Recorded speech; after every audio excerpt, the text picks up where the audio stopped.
witch, man!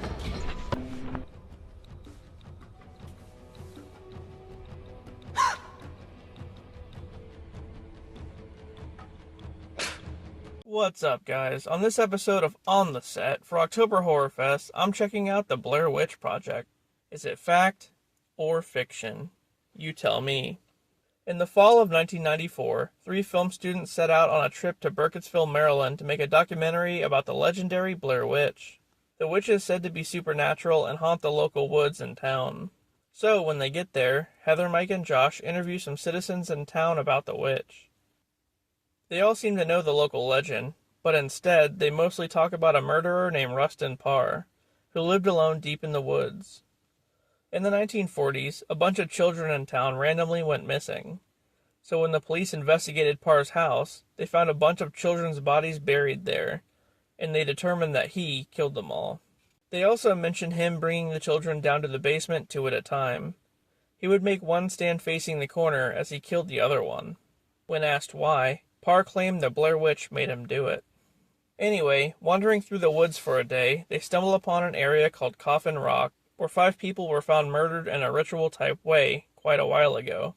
The next day, as they travel deeper into the woods and pretty much get lost, they find a bunch of piles of rocks everywhere, which usually marks a grave. So that's not good. That night, as they lay in their tents, they hear a bunch of movement going on outside, like people stepping on sticks. Yeah, I wouldn't go out there if I was them. Nope. After walking around and getting even more lost, they decide to camp out another night, only to hear more weird noises out in the woods and wake up to 3 piles of rocks right outside their tent. Heather tries to check their map, and then she realizes that they don't even have it. Mike kicked it into a creek earlier on out of frustration. Oh, well, great job, Mike. This makes things way worse as the 3 of them start fighting about it. Not only that, but now they're surrounded by strange stick figures hanging all over the place. That night, they hear children's laughter deep in the woods, and some other crazy sounds. Yeah, at this point, I would just run and run until I found civilization. Just then, something shakes their tent, causing them to freak out and run off into the woods. Well, that's the opposite of what I just said. After finding all of their equipment trashed, Josh suddenly disappears. As they go looking for him, they can hear Josh screaming in the distance. But at this point, I think they assume it's the witch.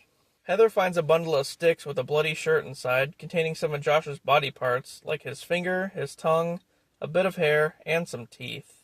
Ooh, yeah, I'm gonna go ahead and head out. Sorry, Josh. Then, they hear Josh calling to them again, and decide to follow his voice into the woods. Because, who wouldn't? It leads them right to the ruins of Rustin Parr's house. Mike goes down into the basement, where he gets attacked by something off camera. Then, Heather goes down there and finds Mike facing the corner, just as she also gets attacked. The end. Well, this one was pretty insane when it first came out. They even had real missing posters for the actors, trying to present this as actual found footage. It was truly the first found footage horror movie of its kind. Anyway, I'm not sure if the Blair Witch is real or not. Some say Mike and Josh used the witch as an excuse to lure Heather into the woods and kill her. Or maybe it was the ghost of Rustin Parr. Or maybe, just maybe, the witch is actually real. On the next episode, I take a look at the sequel. So I'll see you then.